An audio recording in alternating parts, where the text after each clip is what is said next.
The call came on a Monday morning, interrupting my usual coffee and email routine. When I saw Victoria's name flash across my screen, I knew it wasn't going to be pleasant. It never was with her. "Hello, Victoria," I answered, keeping my voice neutral.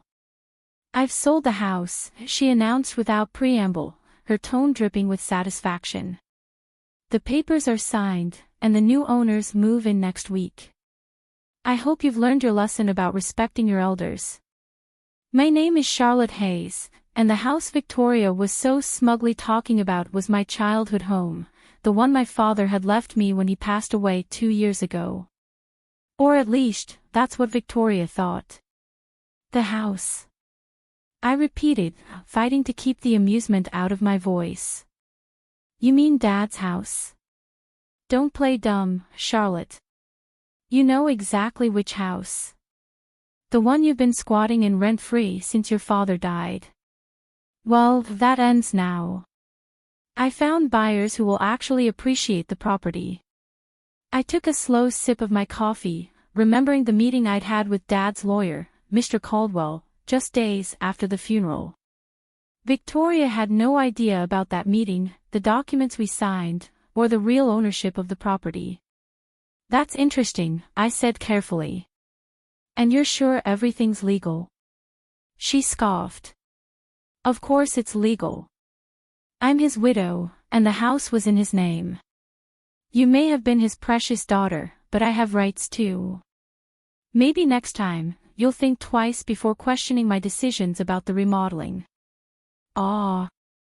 There it was, the real reason behind this power play.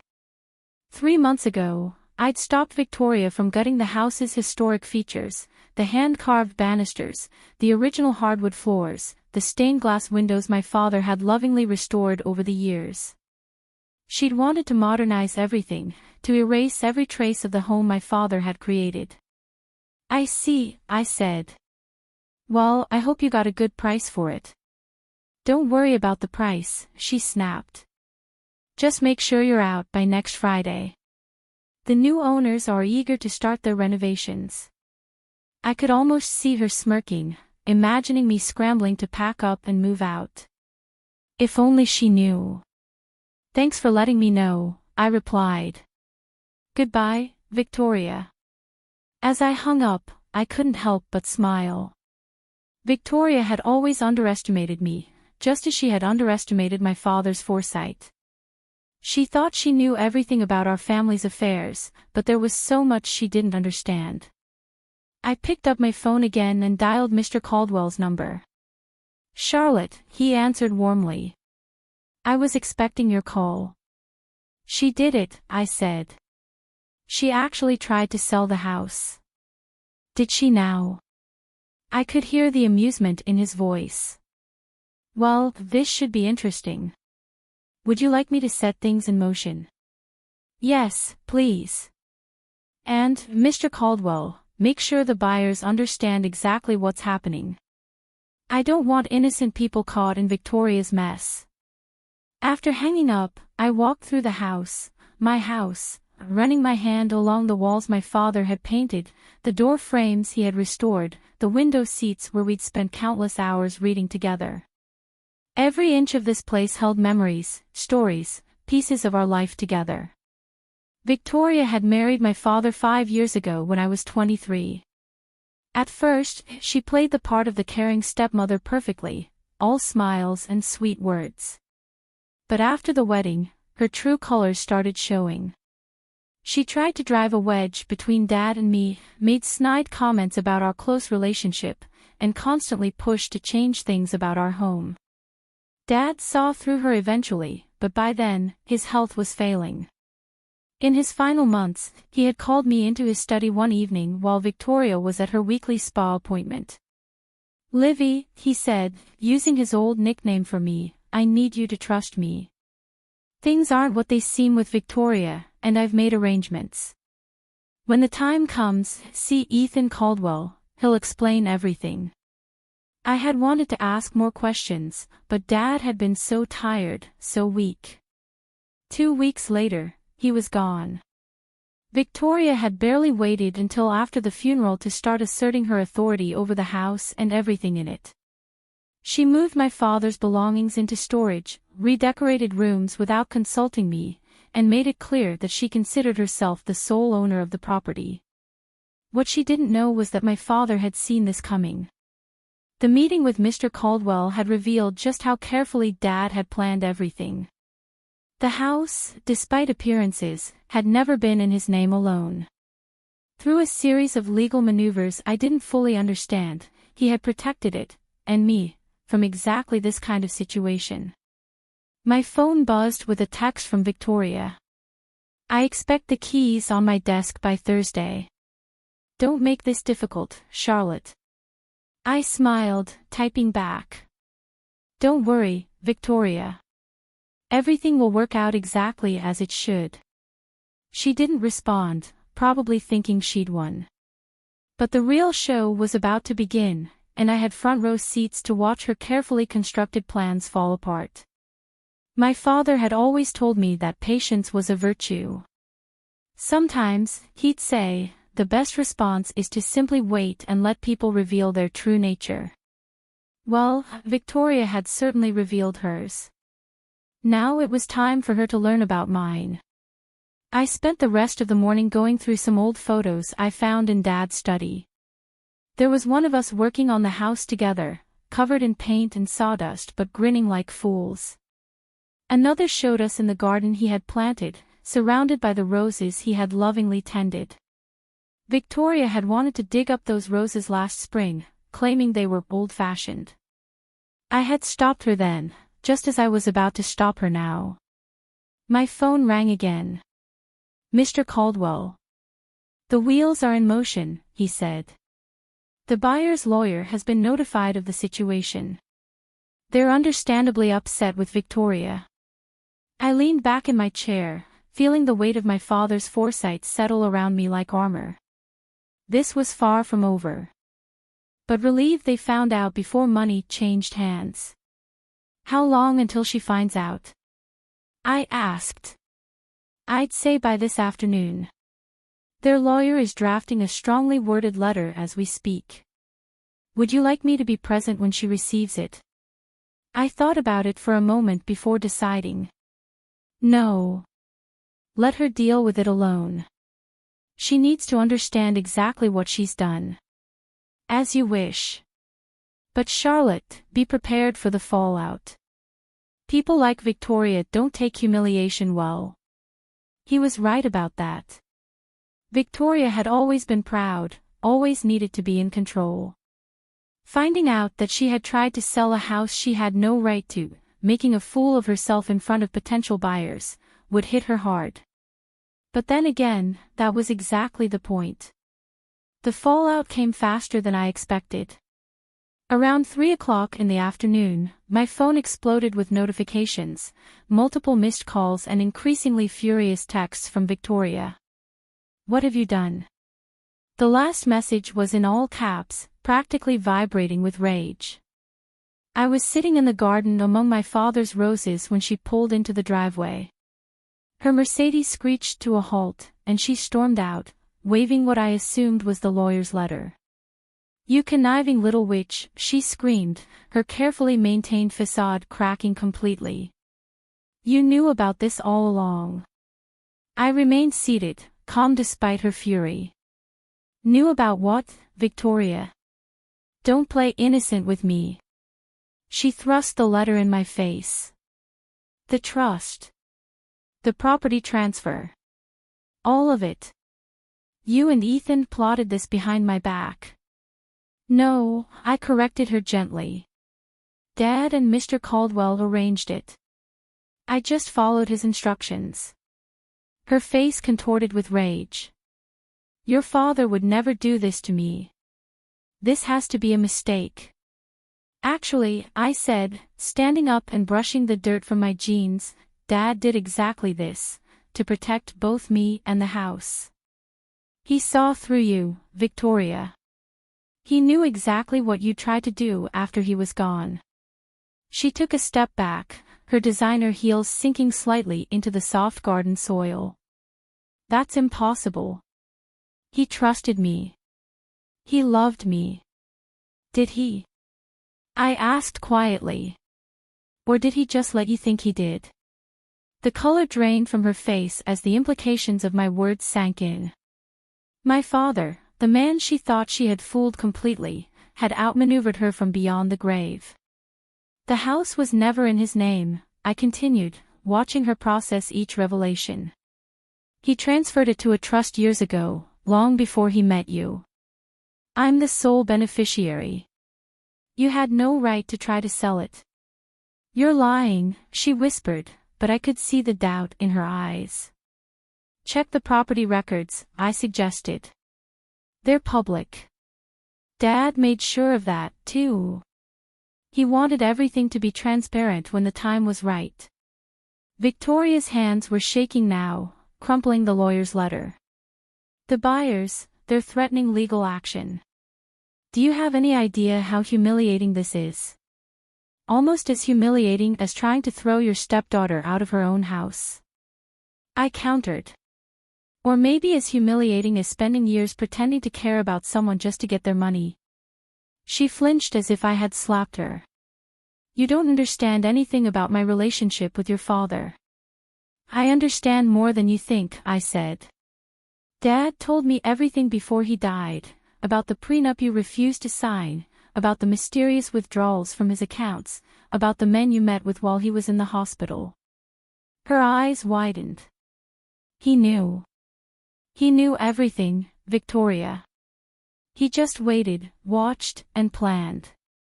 Like father, like daughter, I suppose. She took another step back, her expensive suit now stained with garden dirt. This isn't over, she threatened, but her voice lacked conviction. Actually, it is, I replied, pulling out my phone. I've recorded this entire conversation. Would you like me to add it to the file Mr. Caldwell is building about your attempts to illegally sell property you don't own? For the first time since I'd known her, Victoria was speechless. She stood there, surrounded by my father's roses, looking completely lost. I'll make this simple, I said. Leave. Leave the house, leave me alone, and most importantly, leave my father's memory alone. If you try anything else, any more schemes, any more attempts to take what isn't yours, everything comes out. The affairs, the money, all of it. You wouldn't dare, she hissed. It would damage your precious father's reputation. I smiled, channeling the same quiet strength I'd always admired in Dad. His reputation can handle the truth, Victoria. Can yours? She stared at me for a long moment, calculation visible in her eyes. Finally, her shoulders slumped slightly. Fine, she spat. Keep the house. Keep your little victory. But don't think this means you've won. I already have, I said simply. I won the moment Dad saw you for who you really are. She turned and stormed back to her car, her heels sinking into the grass with each angry step. As she drove away, I noticed she had dropped the lawyer's letter in the garden. Picking it up, I smoothed out the crumpled paper. The legal language was complex, but the message was clear. Victoria had no claim to the house, had never had any claim to it, and her attempt to sell it constituted fraud. My phone buzzed with a text from Mr. Caldwell. How did she take it? About as well as we expected, I replied. But I think she's done. Your father would be proud, he wrote back. He always said you were stronger than anyone knew. I looked around the garden at the roses Dad had tended so carefully, at the house he had protected so thoroughly. He had known this day would come, had prepared for it in ways I was only beginning to understand. Victoria had thought she was teaching me a lesson about respect. Instead, she was the one who had been schooled. She had learned an important lesson: never underestimate people, whether living or dead. The weeks following Victoria's confrontation brought unexpected changes. The house felt different, lighter, as if a shadow had been lifted. Each evening, I worked to restore the rooms to their original state, undoing Victoria's hasty modernization attempts. One evening, while sorting through boxes in Dad's study, I found a letter addressed to me in his familiar handwriting. The envelope was dated just days before his death. My hands trembled as I opened it. My dear Charlot. If you're reading this, then everything has played out as I expected. By now, Victoria has likely tried to take the house, and you've learned about the trust arrangements I made with Ethan. I'm sorry I couldn't tell you everything while I was alive. Victoria was watching too closely, and I needed her to believe she had one. You see, I discovered her true nature about a year into our marriage. By then, she had already shown her hand. The mysterious illness that landed me in the hospital. Not so mysterious after all. I had Ethan investigate the dizzy spells, the confusion, the gradual weakening. Victoria had been adding something to my evening tea, not enough to kill me quickly, but enough to make it look like a natural decline. I played along, let her think she was succeeding. Meanwhile, I made arrangements to protect you and everything we built together. This house isn't just a building, Livy. It's our legacy. Every repair, every restoration, a memory we shared. I know it must have hurt, watching me seem to choose her over you in those last few months. Please forgive me for that deception. I needed her to believe she had complete control so she wouldn't suspect what was coming. There's more you need to know. Check behind the loose brick in the study fireplace, I left something there for you. Remember, strength isn't always about confrontation. Sometimes, it's about patience, about waiting for the right moment to act. I love you, my darling girl. Dad. I sat there for a long time, tears falling onto the letter.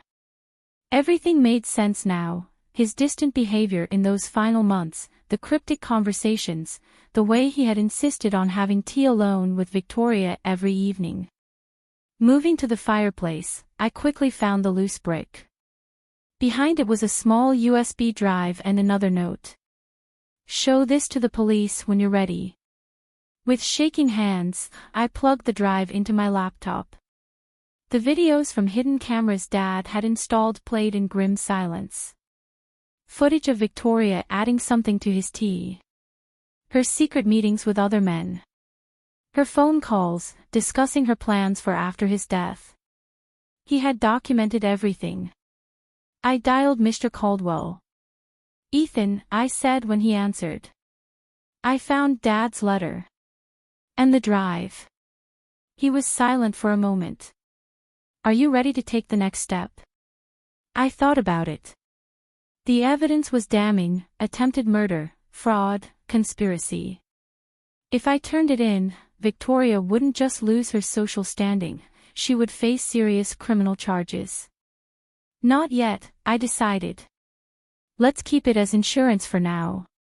Knowing we have it is enough. Your father said you'd say that, he replied, and I could hear the smile in his voice. He always said you had his sense of strategy. The next morning, a large envelope arrived from Victoria's lawyer. Inside was a formal document relinquishing any claims to the house or my father's estate. A brief note was included. You win, Charlotte. I'm leaving the state. Don't worry about hearing from me again.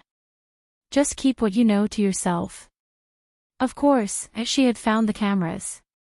She must have searched the house after our confrontation, desperate to cover her tracks. But the drive had only been a backup. The mere threat of its existence was enough. I stood in Dad's study, surrounded by the life we had built together, and felt a deep sense of peace. He had protected me one last time. Taught me one final lesson about patience and strategy. The house remained as he wanted it, preserved, cherished, a testament to our bond. Victoria's attempts to steal it had failed, just as her attempts to come between us had ultimately failed. In the garden, Dad's roses bloomed more beautifully than ever. I tended them carefully, honoring his memory in every flower that opened. Sometimes, while working among them, I could almost hear his voice. Remember, Livy, the strongest roots grow in silence, hidden from view until the right moment to bloom. He had been right, of course. Strength wasn't always about confrontation. Sometimes, it was about waiting, watching, and letting people reveal their true nature. Victoria had taught me about deception and the masks people wear. But Dad had taught me something far more valuable: how to see through those masks, how to protect what matters most, and how to win without losing yourself in the process. The house stands as it always has, a monument to love, patience, and justice served quietly but completely. And somewhere, I like to think Dad is smiling, knowing that his final lesson was well learned. As for the USB drive, it remains behind that loose brick, a silent guardian ensuring that some stories stay buried, at least for now. After all, as Dad always said, timing is everything.